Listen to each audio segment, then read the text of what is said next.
ciliado, ¿no? Pseudoestratificado productor de moco, ¿cierto? A diferencia de cuando hablamos de aparato gastrointestinal, ¿ok? ¿Cuáles son las características del epitelio? ¿Tienen idea? ¿Por qué es importante el aparato gastrointestinal, el intestino? Producción de moco. ¿Cuál es su función?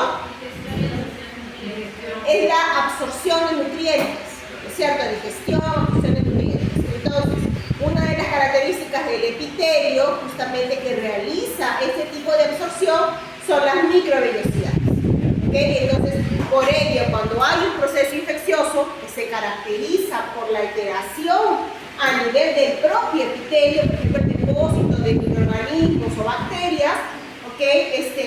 En todo caso, hay una alteración a nivel de estas microvellosidades y se manifiesta como un problema de mala absorción y se ve básicamente un cuadro de diarrea, ¿okay? Porque hay pérdida de líquido, porque hay problema de la absorción de nutrientes, ¿okay? Bien, entonces, retomando aquí a nivel del aparato respiratorio, un poco sobre el virus del SARS-CoV-2, ya sabemos que es un virus que tiene ARN, de cadena sencilla, no segmentado, es el virus positivo, un virus que tiene a nivel, ¿no?, de su una corona de glicoproteínas, dentro de ellas las que se conoce como la glicoproteína espiga, ¿no?, con las siglas S, y que justamente está relacionada a la patogenia de la infección por este virus, ¿okay? Porque es esta glicoproteína que va a unirse al receptor presente a nivel de células como los neumocitos, que son el receptor de angiotensina de tipo 2 o el ECA2, ¿okay? Entonces, este virus tiene sus características, sus glicoproteínas, ARN de sentido negativo, tiene otros componentes proteínicos como su proteína N de la nucleocápside, su proteína N de la envoltura, ¿okay? Y algunas proteínas a nivel de su matriz celular. Ok, entonces, aquí justamente en la patogenia vemos el ingreso del virus a nivel, justamente utilizando estas glicoproteínas, se une al receptor de angiotensina de tipo 2 y parte de la patogénesis es favorecido por la presencia, justamente la activación en esta unión se favorece por la presencia de las proteasas, ¿no? Las serinas proteasas transmembranales de tipo 2. ¿Okay? Esto facilita la activación a nivel de la proteína S, ¿para qué? Para que ingrese en la célula infectada. ¿Okay? Está relacionado, son las enzimas lipofurinas que tienen una importancia en la patogénesis para la infección de este virus. ¿Dónde se encuentra el receptor de angiotensina de tipo 2? En diversos tipos de tejidos, no solamente a nivel de los pulmones. Lo tenemos a nivel vascular, hígado, riñones, corazón, a nivel de los ojos, en la conjuntiva. Aquí para ver el mecanismo,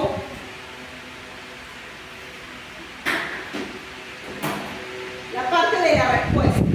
Tenemos el virus, ingresa en la respuesta inmunolata, ¿okay? Se asocia al receptor de angiotensina, las células que están siendo infectadas van a reconocer por receptores tipo PRR, entre ellos los tipo TOL, ¿okay? O no, y van a activar, por ejemplo, inflammasomas.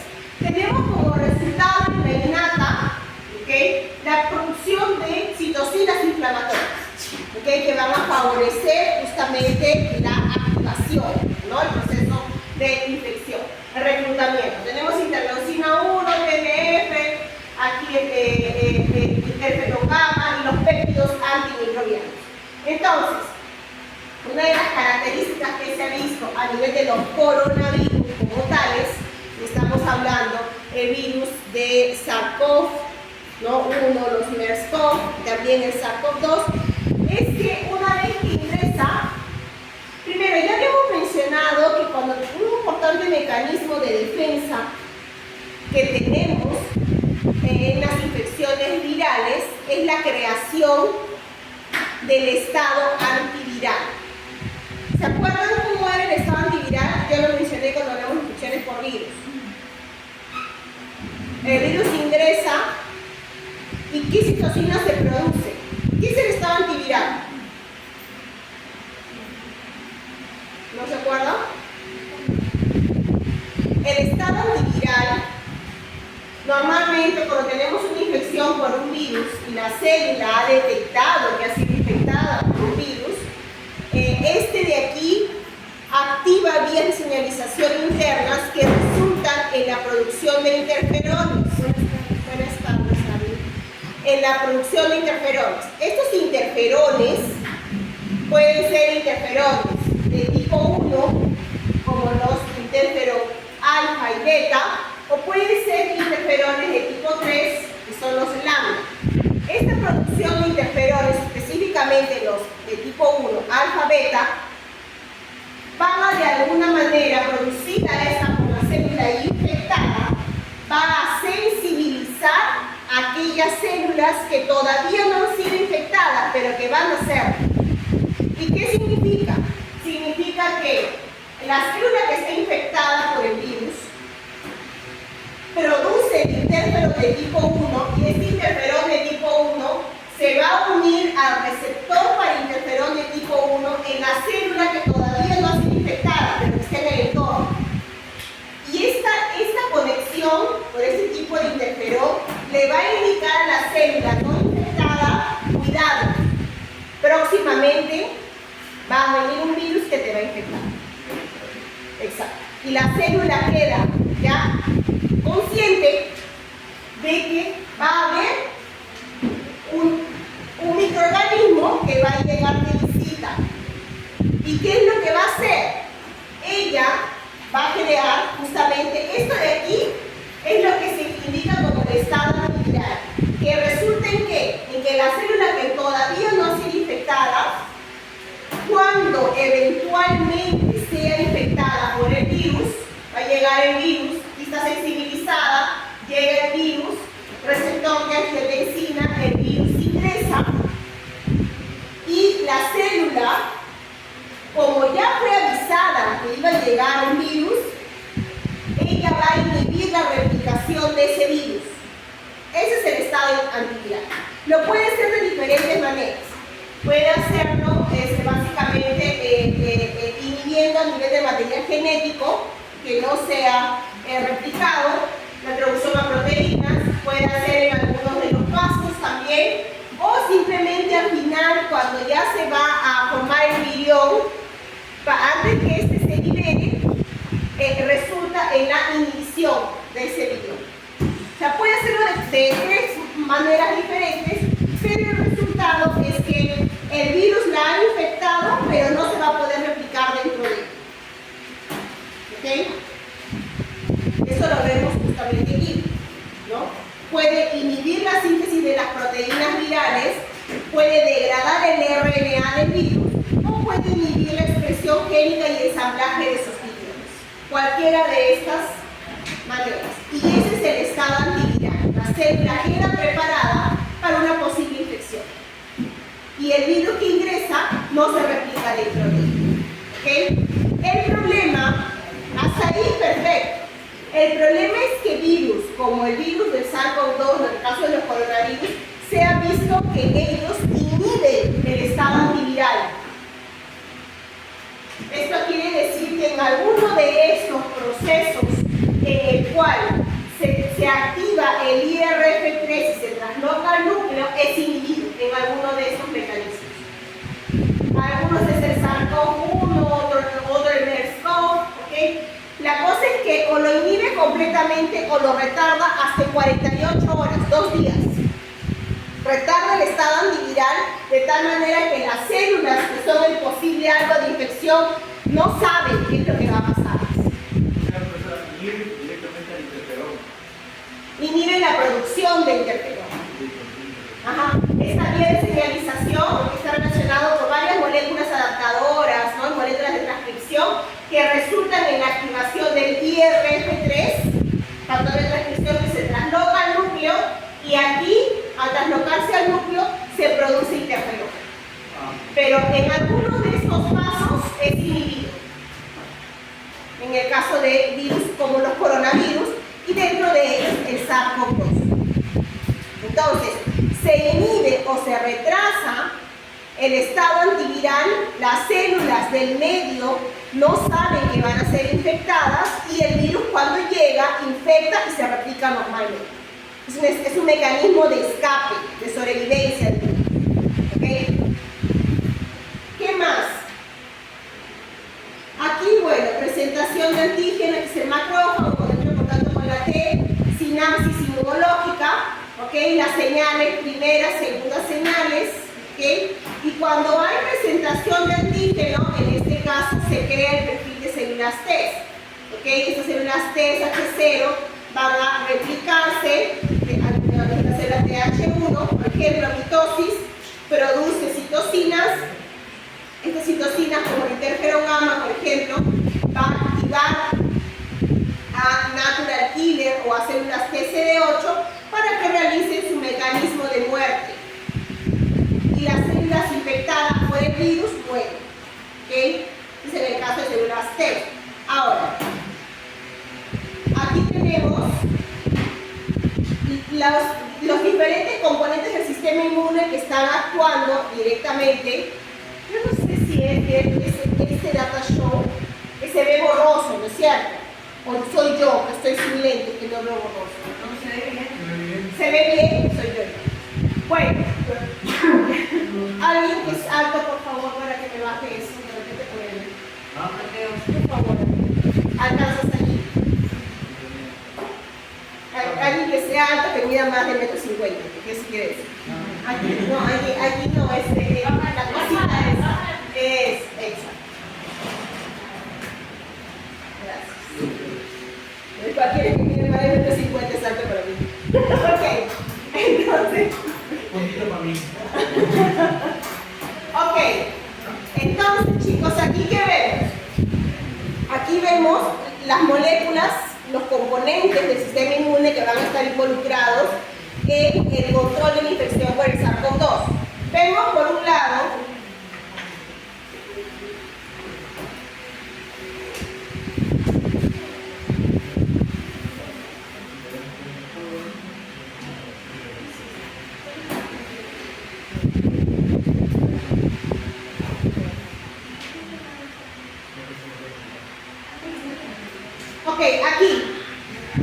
aquí vamos a ver, por ejemplo,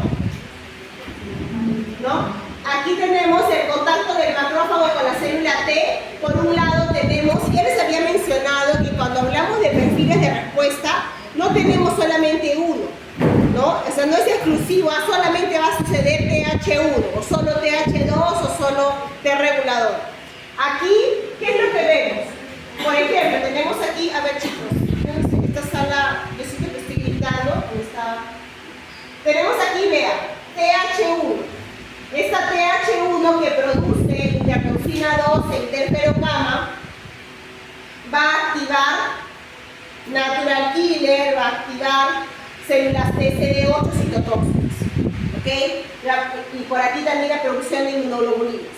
Por otro lado, las TH2 también van a actuar en este tipo de respuesta, ¿no? Van a producir interleucina 4 y aquí tengo producción, o sea, tengo mudanza histotípica de IgM a IgG y a IgA. Estamos hablando de las mucosas. Entonces, el IgM ya sabemos cuál es su función. Activación de complemento, oxonización y citotoxicidad. IgG, al mismo tiempo, complemento, oxonización, citotoxicidad, dependiente de anticuerpos, porque aquí estamos hablando de las natural killer, ¿no? Y neutralización, porque también es un anticuerpo neutralizante. Y la IgA, que es neutralizante, justamente el bloqueo de adherencia del virus para que éste no se adhiera al receptor de angiotensina del virus. Eso a nivel de las mucosas. Aquí yo tengo respuesta inmune de anticuerpos. ¿Qué más? Yo tengo por el otro lado el mecanismo de hiperactivación de macrófagos. Eso no es nuevo, ya lo hemos mencionado antes. El macrófago se activa por varios estímulos también. Vean aquí, varios receptores. Tiene el mismo, ¿no? La entrada del virus, tiene receptores tipo TOR, porque cuando hay infección por el virus hay señales de daño tecidual, ¿no? Entonces tenemos liberación de componentes y aquí tenemos como parte del estrés oxidativo los OxyPL que se unen al TOR receptor 4 y aquí tengo señal mediada, ¿okay? Y activación de NF-kappa B. Tengo por aquí los receptores para citocinas, TNF, interferón, YBCCF, ¿okay? Interferón alfa, interferón de tipo 1 también. Entonces, todas estas señales van a activar al macrófago, varios tipos de señales, ¿okay? Entonces llega el monocito inflamatorio en el tejido y por captar señales como citocinas, como YBCCF, se transforma en macrófago. Tengo aquí el macrófago y este se va a activar por múltiples estímulos y dentro de ellos también el mismo virus. Entonces, aquí ¿qué sucede? En componentes del virus también tenemos receptores tipo PRR a nivel del citosol, citoplasma. Entonces, esto resulta, por ejemplo, en activación de caspasas y dentro de ellos mediado por el receptor más común, el NALPI3. Tengo aquí activación de caspasas y tengo la producción de interleucina 1 beta y el mismo macrófago capta esa interleucina 1 beta que él mismo ha producido. Eso tiene acción autóctona. Entonces aquí el macrófago de nuevo se está activando por varios estímulos. Aquí también tenemos otros, sabemos que el macrófago tiene receptores para la porción FC de las inmunoglobulinas. ¿Y esto en qué resulta? Tengo aquí una de las características, es la alteración en la respuesta inmune en la producción de anticuerpos. Así como yo tengo anticuerpos neutralizantes que van a bloquear el contacto del microorganismo con el receptor, también tengo anticuerpos no neutralizantes. Estos anticuerpos no neutralizantes van a favorecer infección, todo lo contrario de la función infectora normal de un anticuerpo. ¿Qué tipo? Y aquí discuto este mecanismo que se conoce como ADE, activación dependiente de anticuerpos, incrementada por anticuerpos, en donde el microorganismo, la infección por el microorganismo se ve favorecida por el anticuerpo, para infectar células de la respuesta inmune o células del epitelio, por ejemplo. En este caso, este anticuerpo anti-S, ¿no? IgG es no neutralizante y al estar rodeando el virus va a favorecer que el virus ingrese al macrófago infectándolo, lo va a infectar.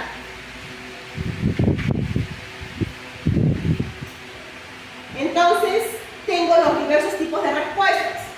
Por un lado, yo tengo aquí la infección, el virus, ¿no? Ingresa por su receptor de angiotensina favorecido por el TMPRSS2 y ingresa, el virus se replica, ¿okay? Se forman los viriones, el virus sale, ¿no? Para continuar infectando, pero la célula, el mismo neumocito, ha visto que ha sido infectada, entonces ella va a activar la producción de interleucinas.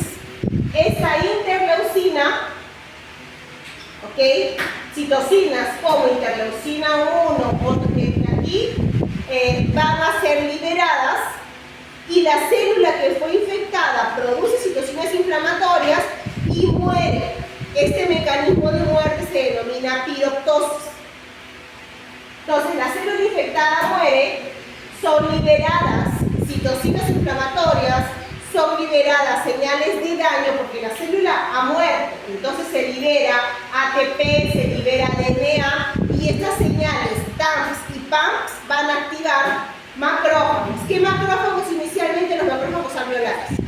¿Okay? Entonces estos macrófagos alveolares se van a activar, van a producir una serie, aquí este mecanismo de muerte, una serie de citocinas y tenemos el proceso inflamatorio.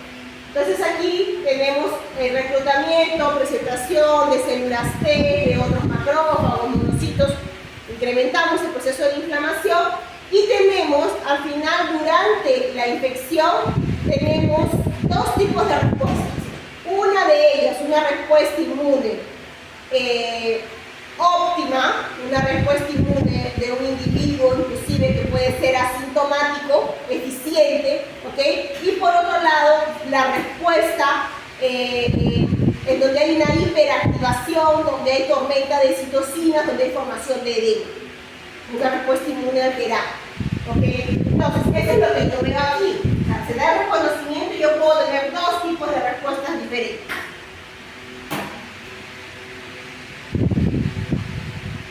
tengo aquí la respuesta eficiente resulta en la producción de anticuerpos neutralizantes que van a bloquear el acceso del virus a los receptores, ¿ok? Y van a promover fagocitosis. Hasta aquí, perfecto. ¿Qué más?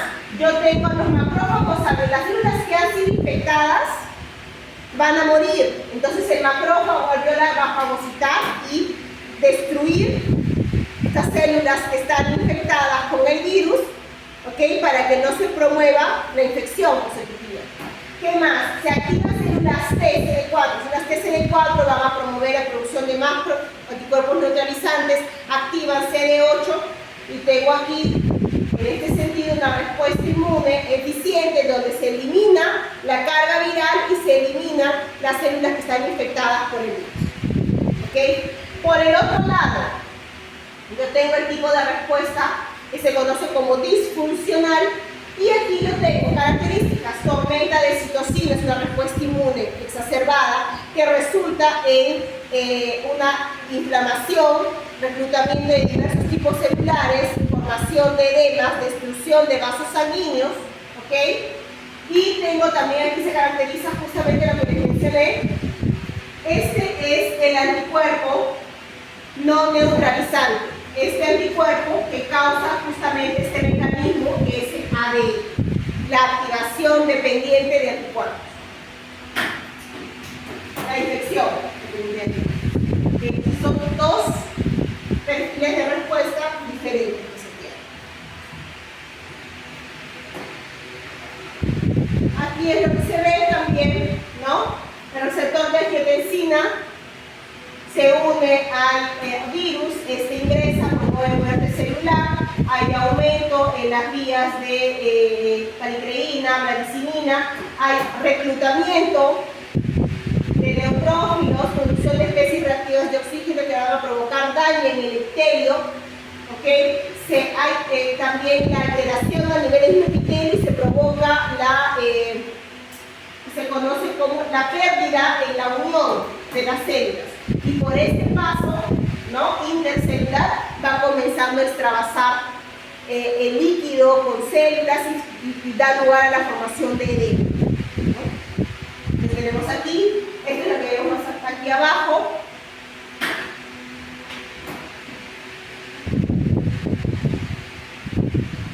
Aquí cuando no hay infección, normal, el estado normal, y aquí el estado alterado. Tengo aquí reclutamiento, inflamación, alteración a nivel de los vasos sanguíneos, coagulación, edema pulmonar, inflamación, tormenta de citocinas, daño en el epitelio.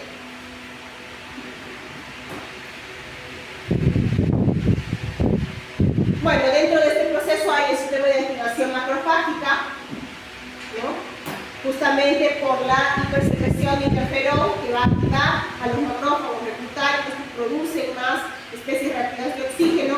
¿Cómo se inhibe? Se trata con tratamientos de primera línea como los corticoides, ¿no?, desametazonas, alternativos, otros con inmunoglobulinas, y en general con unos tratamientos que se mencionaban durante la época en donde había el mayor índice de enfermedades, el tratamiento con interferones, ¿no? Pero aquí surge justamente la diferencia entre los tipos de interferones, porque normalmente los tratamientos, cuando tú tratas con un antiinterferón de tipo 1, tú inhibes todos los receptores de interferón de tipo 1 que están presentes, ¿okay?, a nivel de la gran mayoría de células en general. Entonces, básicamente, si haces un tratamiento de esto con interferón de tipo 1, tú inhibes todo el tipo de respuesta. Entonces, así es susceptible a un paciente. Pero lo que se quería hacer en esa época era controlar justamente la activación excesiva. Entonces, ahí se dio tratamientos alternativos utilizando otros tipos de interferones como el interferón de tipo 3 o lambda. El receptor para interferón de tipo 3 se encontraba restricto a algunos tipos celulares. Entonces, de alguna manera se controlaba un poquito el proceso inflamatorio. Son tratamientos alternativos que surgieron cuando todavía no había vacunas y se observaba una respuesta activa. Bueno, es una activación de células macular killer. ¿Okay? Y bueno, esta es la parte del diagnóstico, ¿no?, que se la viste en laboratorio también. El periodo de ventana, las pruebas son el resto es negativo. ¿Okay? En la fase temprana es IgM, ¿no? Y PCR. En la fase activa tengo PCR, IgM, IgG, ya comienza a producirse IgG. ¿Okay? En la fase posterior ya no tengo más IgM porque ya hubo un switch, ya hubo mudanza isotípica y tengo IgG básicamente, y en la recuperación, ¿no? Ya el virus fue eliminado, entonces solamente se tiene en el suero IgG, que me indica que hubo en algún momento un contacto. ¿Okay? ¿Qué es eso?